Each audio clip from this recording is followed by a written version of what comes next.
You wonder why, even though you love your partner so much, you feel so confused about them. You want to be around them all the time, but you need your space too.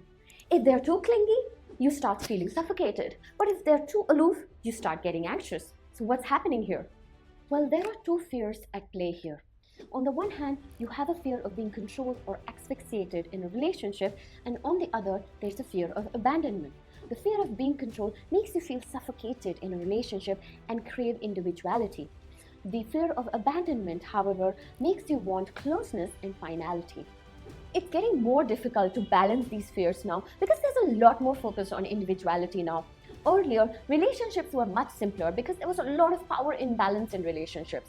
Women were usually the ones to compromise and give up on their individuality, and men would not fear abandonment the way they do now. So how can we deal with this? One of the most important ways to deal with this is also quite simple: communication. Communicate with your partner as much as you can. When you're feeling stifled by their presence, make sure they understand how you're feeling so that they're on the same page and their feelings are not hurt.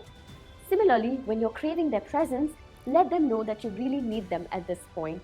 Having transparent communication ensures that both partners understand each other's emotional ebb and flow well.